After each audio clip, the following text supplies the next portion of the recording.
Hola, el tema que vamos a tratar es diferenciación y señalización celular, además de las células madre. Mi grupo está conformado por Ana Karina Oviedo, Jonathan Suárez y Daniela Doria. Como primera parte vamos a empezar hablando un poco sobre la diferenciación celular. En la inmensa mayoría de los organismos pluricelulares, todas las células no son idénticas. Por ejemplo, las células que conforman la piel en el ser humano son diferentes de las células que componen los organismos internos. Sin embargo, todos los organismos tipos celulares derivan de una sola célula inicial o cigoto, procedente de la fecundación de un óvulo por un espermatozoide, gracias a la diferenciación celular. La diferenciación es un mecanismo mediante el cual una célula no especializada sufre modificaciones citológicas, dando lugar a los numerosos tipos celulares que forman el cuerpo, como micitos, que son las células musculares, los hepatocitos, que son las células del hígado, o incluso las neuronas, que son las células del sistema nervioso.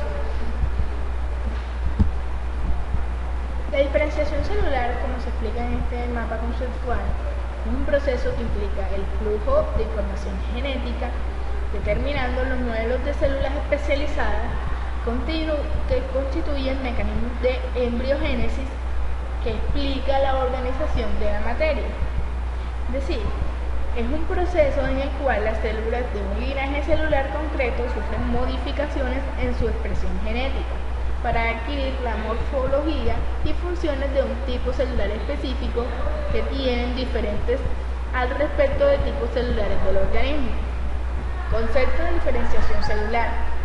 Diferenciación celular es un proceso por el cual una célula cambia su estructura de manera que realiza una función específica. Las células bien diferenciadas son células maduras, completamente relacionadas, que están listas para cumplir su función particular. Cada tipo celular tiene características, funciones y lapsos de vida específicos, aunque todos sean diferenciados de una célula original o cigoto. La diferenciación es la generación de especificidad celular, es decir, determinación de estructuras y funciones específicas en distintos fenotipos celulares. Trae consigo la división de trabajo, formando células con funciones específicas. La diferenciación se produce por la activación diferencial de algunos genes y la recepción de otros. Un ejemplo del proceso de diferenciación celular es el que tenemos aquí presente, donde se parte en una célula blanca, que es la célula inicial o el cigoto, y mediante este proceso se van generando nuevas células, dando finalmente células totalmente diferentes con unas funciones características, como se ve aquí, que son las células del hígado, células de la sangre, células musculares y células del NAO1. Entonces aquí vemos que la célula blanca es la que se puede diferenciar en muchos tipos de celulares, como por ejemplo la célula roja y la célula azul. La célula roja puede diferenciarse también en muchos tipos celulares, que son la amarilla, la naranja o marrón y la rosa, pero no pueden dar lugar a células como las células azul, que en este ejemplo se diferencian en células verdes, y así sucesivamente se va dando este proceso de diferenciación. La diferenciación celular ocurre en todos los tres reinos pluricelulares, el fungi, animal y plantal, donde diferentes células expresan diferentes genes en diferentes momentos. El desarrollo consta de tres procesos. El primero es el desarrollo, segundo diferenciación y por último la morfogénesis. El primer proceso consiste o implica el aumento del tamaño, en donde se da la división celular y expansión celular en todos los organismos pluricelulares.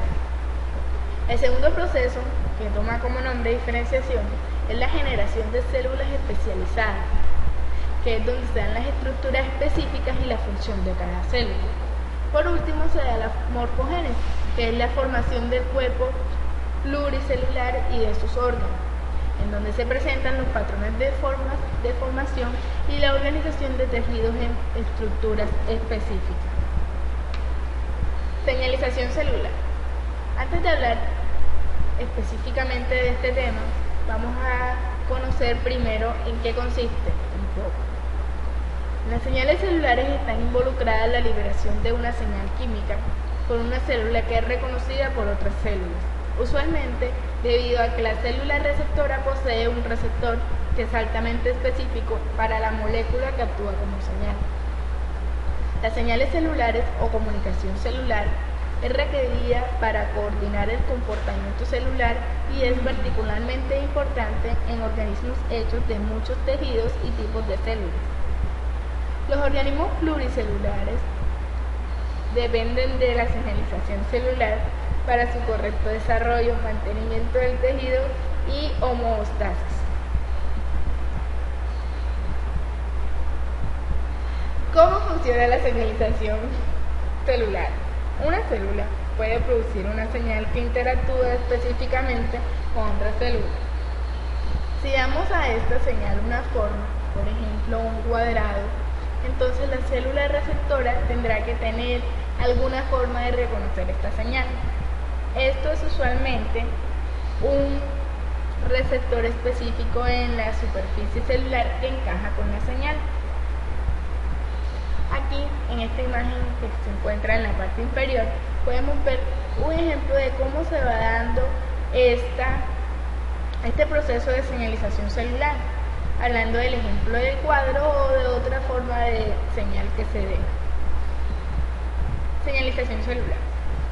Una señal química es liberada por una célula y reconocida por otra. Normalmente involucra una molécula receptora. En este ejemplo podrían ser las dos figuras que se encuentran con el nombre de señal, que son un cuadrado y el hexágono, que reconoce la señal de una manera muy específica. Permite a la célula receptora ejecutar una respuesta característica, es decir, que es capaz de recibir esta señal. Señalización celular durante el desarrollo. Algunas decisiones celulares tomadas durante el desarrollo son influenciadas por la señalización celular. Una mala regulación de este proceso puede derivar en cáncer. El foco será en señales que instruyen a las células que deben dividirse o proliferar. Durante nuestro desarrollo comenzamos con una única célula que debe multiplicarse y luego estas células se especializan para convertirse en cada una de las diferentes células que conforman los distintos tejidos del cuerpo. Todo esto requiere de señales para garantizar que las células determinen en el lugar correcto realizando la función correcta. Si consideramos el escenario en el que un tejido está completamente formado como la piel o epidermis, lo que tenemos es un conjunto de células que forman la barrera en el exterior del cuerpo. La piel es un tejido que se remueve continuamente debido a que constantemente pierden células de la superficie de la piel y deben ser reemplazadas. La forma en que son reemplazadas es a través de la división celular en la capa basal en la parte inferior de la epidermis. Las células se especializan a medida que se mueven hacia arriba desde la capa basal hasta que alcanzan la superficie donde son aplanadas. Están llenas de una proteína llamada queratina y forman esta capa resistente al agua que es la piel. Para ilustrar las opciones que una célula podría tener, podría darse el caso en que una célula recibe la instrucción que le indica que debe morir. La célula que ha recibido esta señal acciona el mecanismo de autodestrucción, que es denominado como apoptosis. Existen otras señales que indican a la célula que debe sobrevivir. Por ejemplo, si la célula sobrevive, tiene la opción de dividirse y nuevamente señales específicas son necesarias para indicar a las células que deben dividirse. Las células hijas pueden recibir la instrucción de dividirse nuevamente o pueden recibir la instrucción de formar tipos especializados de células. En el sistema nervioso, una de estas células podría formar una neurona, mientras que la otra célula podría formar una de las células que da soporte al sistema nervioso, como es la célula glial. Células madres. Empezaremos dándole un concepto de células madres. Las células madres se definen a través de dos propiedades. La primera es que son capaces de autorrenovarse, es decir, que pueden dividirse y generar más células madres del mismo tipo. La segunda es que pueden madurar o diferenciarse en células especializadas, capaces de llevar a cabo funciones específicas como la piel, el músculo o la sangre. Hay muchos tipos de células madres. Estas incluyen las células madres embrionarias, que solo existen en los primeros estadios del desarrollo embrionario.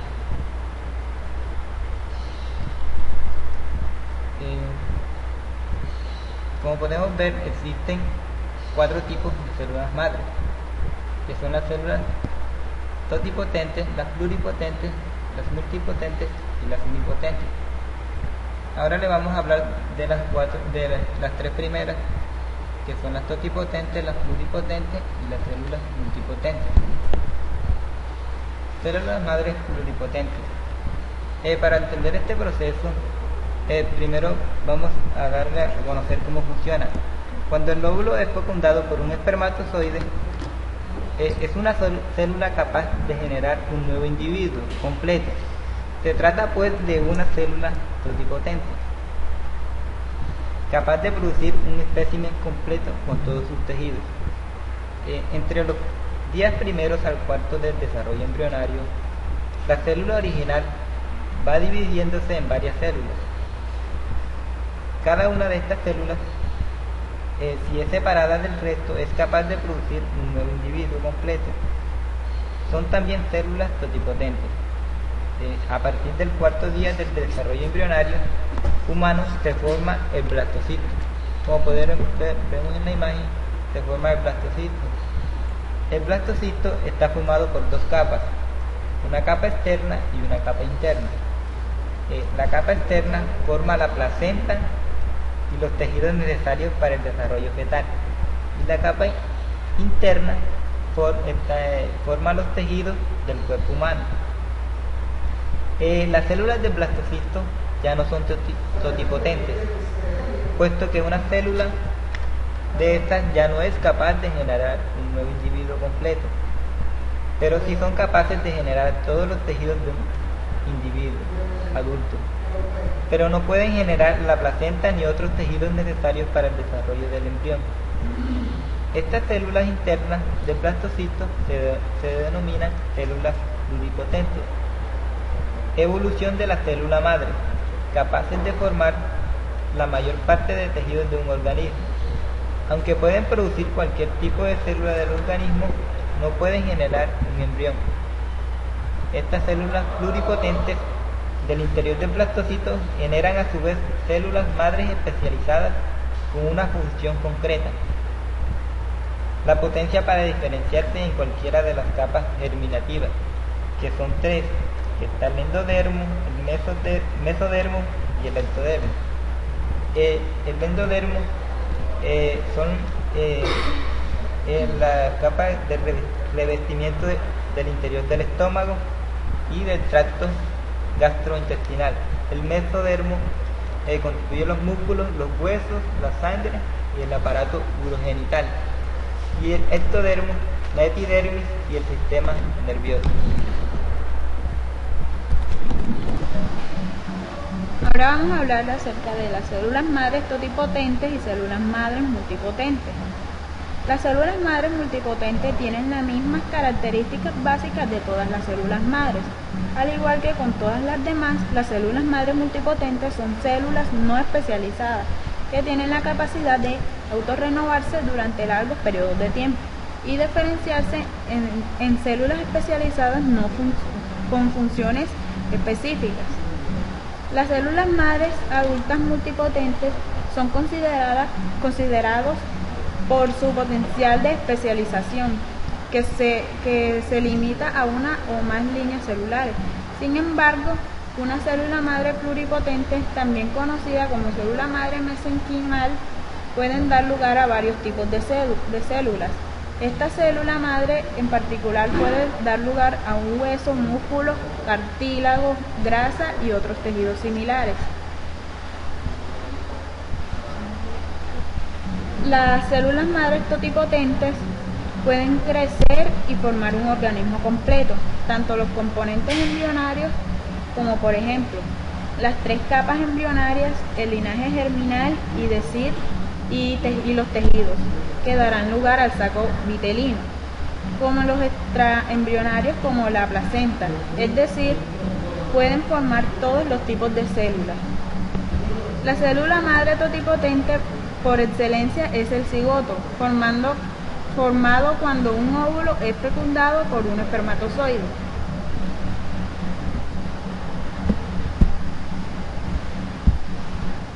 Ahora vamos a hablar acerca de los tratamientos celulares, de los tratamientos con células madre. Algunos descubrimientos de médicos permiten creer que los tratamientos con células madre pueden curar enfermedades y aliviar el dolor. Existen algunos tratamientos con células madres pero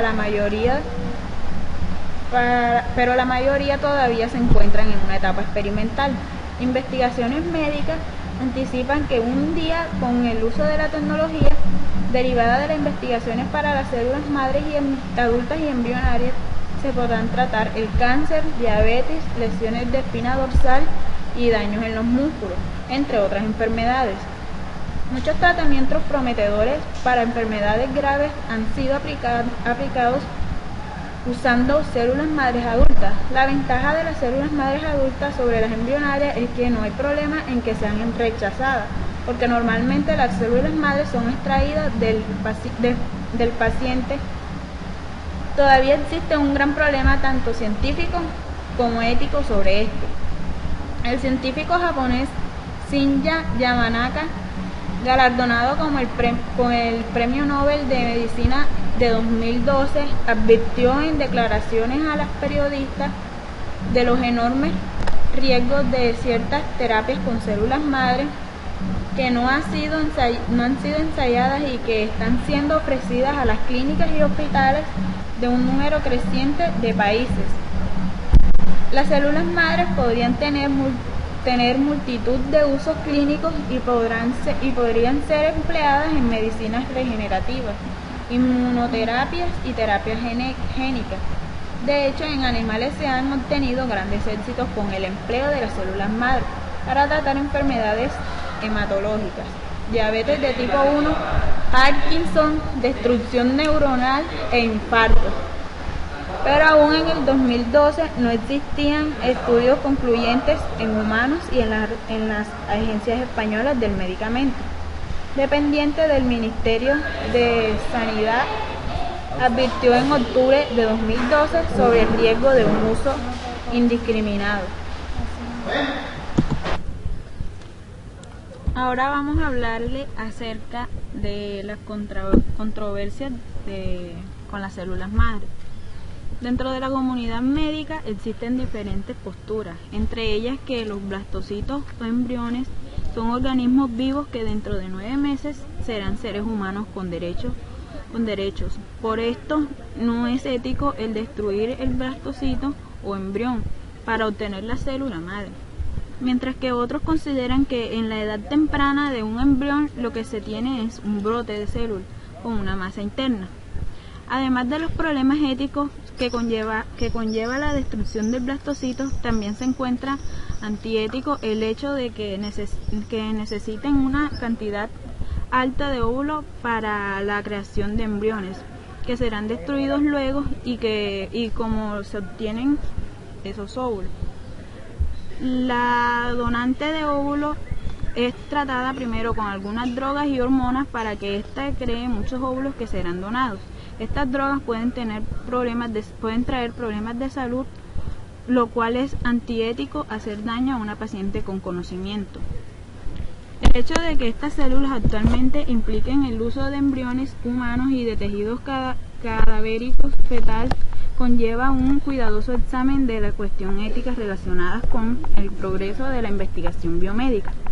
Contrariamente, las investigaciones médicas opinan que es necesario proceder con la investigación de las células madre embrionarias porque las tecnologías resultantes podrían tener un gran potencial médico y que el exceso embrionario creado por la fertilización in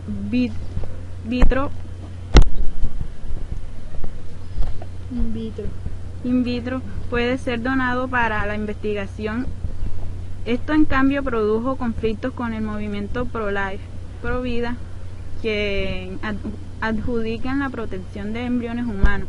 El constante debate, de hecho, que autoridades de todo el mundo buscan regularidad en los trabajos y marquen el hecho de que las investigaciones de células madres embrionarias representen un desafío ético y social.